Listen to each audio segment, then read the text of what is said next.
বহুকাল আগে কোনো এক গ্রামে বসবাস করতেন একটি ধনী পরিবার।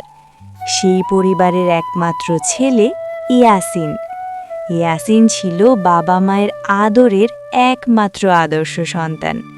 যেরকম ছিল মেধাবী, সেই রকম ছিল তার বুদ্ধি, জ্ঞান এবং এলাকার মানুষের সাথে তার ছিল খুব ভালো একটা ঘনিষ্ঠ সম্পর্ক। পড়ালেখায় ভালো, মেধাবী থাকায় সে পেয়ে গেল সরকারি চাকরি। ইয়াসিন, বাবা শোনো, তোমার সাথে আমার একটা কথা আছে। জি বাবা, বলে। পাশের গ্রামে একটি বুদ্ধিমতী, অনেক জ্ঞানী এবং রূপবতী একটি মেয়ে আছে। মেয়েটি তোমার বউ হিসাবে তোমার সাথে মানাবে বেশ, তাই আমি সিদ্ধান্ত নিয়েছি তোমাকে বিয়ে করিয়ে দেব। এ ব্যাপারে তোমার কি কোনো কথা বা মতামত আছে? আপনাদের যেটা ভালো মনে হয় সেটাই করেন, আমি এ ব্যাপারে আর কি বলবো। ঠিক আছে, তাহলে আমরা কালকে যাব আর বউ নিয়ে চলে আসব। ইয়াসিন, তুমি রেডি থেকিও। যে কথা সে কাজ। তারা পরের দিন গিয়ে নিয়ে আসলো তাদের পুত্রবধূ। পাশের গ্রামের সবচাইতে গুণবতী এবং সুন্দরী এবং গ্রামের সুনামধন্য একটি মেয়ে তাদের ঘরে বউ হয়ে আসলো। এরা যেদিন থেকে এই সংসারে এসেছে, হাসির উজ্জ্বল হয়ে উঠেছে এই ঘরটি। তার শ্বশুর শাশুড়ি সবার খেয়াল রাখে এবং স্বামীর সেবা করে। এভাবেই এরা সংসার টিকিয়ে চালিয়ে নিতেছিল। ইরা, সুখবর আছে। ডাক্তার বলেছে তোমার মাধ্যমে আমাদের নতুন মেহমান আসতেছে, তাই তুমি একটু সাবধানে থাকবা। আর একটা কথা ভালো করে শোনো, নতুন মেহমান যেন ছেলে হয়। মাশাআল্লাহ, তাহলে তো খুশির খবর। কিন্তু আপনি এটা কি বলতেছেন? ছেলে মেয়ে এগুলো তো আল্লাহর হাতে। আল্লাহ যাকে যা খুশি হয়ে দেন তা নিয়ে সন্তুষ্ট থাকতে হয়। আল্লাহ তাআলা আপনার ভাগ্যে যা রেখেছে তাই হবে। আমার সম্মানিত স্বামী, আপনি আল্লাহর উপর ভরসা করুন। দেখো ইরা, তোমাকে আমি সুন্দর মতো বলতেছি, আমার ছেলে দরকার। আমি ছেলে চাই, কারণ ছেলে আমার বংশপ্রদীপ জ্বালাবে এবং আমাকে সম্মানিত স্থানে আসীন করবে। আপনি আল্লাহর উপর ভরসা করুন, ইনশাআল্লাহ আল্লাহ তাআলা আপনাকে নিরাশ করবেন না। আর কোনো কথা নয়, আমি যেটা বলেছি সেটাই হতে হবে। যদি মেয়ে হয় তাহলে তোমার এবং তোমার মেয়ের কপালে শনি আছে, এই আমি বলে রাখলাম। ইরা তার স্বামীর কথা শুনে ভয়ে তার কলিজা শুকিয়ে গিয়েছে। তারপরেও সে সমস্ত দায়িত্ব পালন করে। এর কিছুদিন পরেই তাদের ঘর উজ্জ্বল করে ইরার কোলে আসলো একটি ফুটফুটে কন্যা সন্তান। মনে হলো তাদের ঘরটি রহমতের আলোয় ভরে গেছে। কিন্তু ইয়াসিন এতে খুশি হইতে পারল না। সে ইরাকে এবং মেয়েটিকে গালাগাল দিতে লাগল এবং অভিশাপ দিতে লাগল। ওই তোকে না বলছি আমার ছেলে চাই, ছেলে সন্তান আমার দরকার। মেয়ে দিয়ে আমি কি করব? তুই জানিস না মেয়ে এই সমাজের বোঝা, আবর্জনা। আমার মেয়ে চাই না। এই মেয়ে ধ্বংস হয়ে যাক, এই মেয়ে মরে যাক। এই মেয়ে দেখলে আমার মেজাজ গরম হয়ে যায়। এই মেয়ে যেন আমার ঘরে আর দেখতে না পাই। ইয়াসিনের এরকম অভিশাপের কিছুদিন পরে তার সেই মেয়েটি মারা গেল এবং তাকে বাড়ির পাশে একটি কবরস্থানে কবর দিয়ে দেওয়া হলো। আসলে মেয়েটা মারা যাওয়াতে বাড়ির সবার মন খারাপ, শুধু একমাত্র মেয়ের বাবাই খুশি। আমি এখন খুশি, আমার মাথা থেকে সেই মেয়ে নামক অভিশাপের বোঝাটা নেমে গিয়েছে।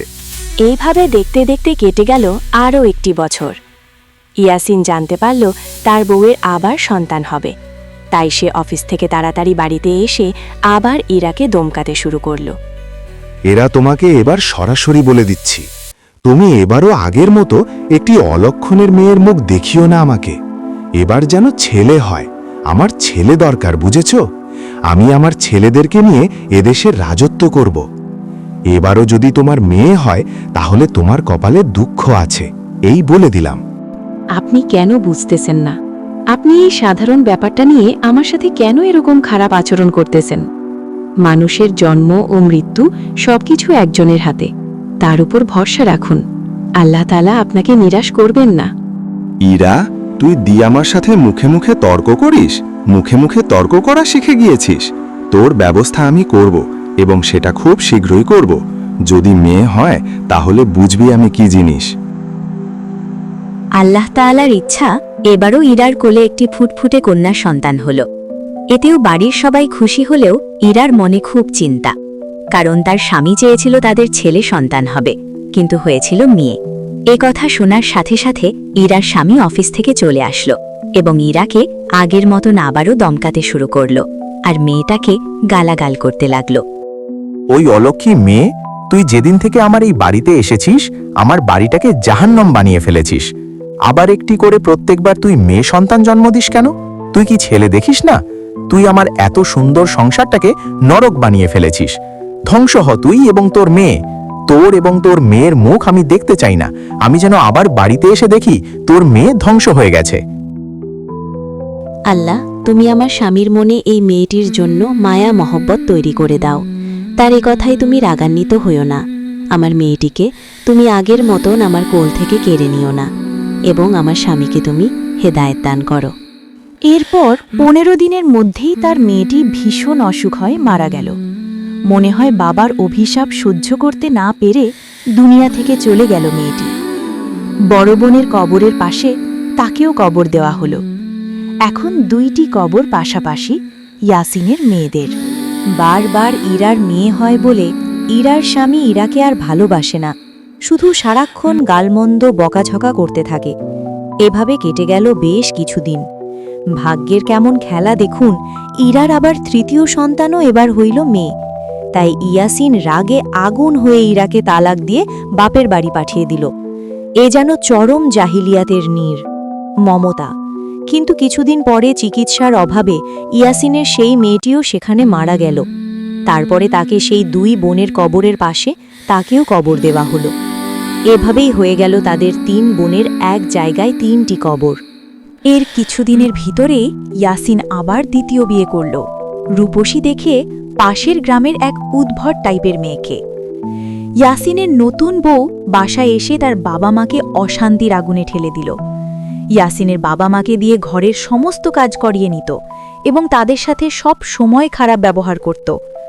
আর ইয়াসিন আস্তে আস্তে অফিসের কাজে অনেক ব্যস্ত হয়ে পড়ায় সে বাসায় আসতে পারত না। সেই ঘরে ইয়াসিনের হইল 2 ছেলে সন্তান।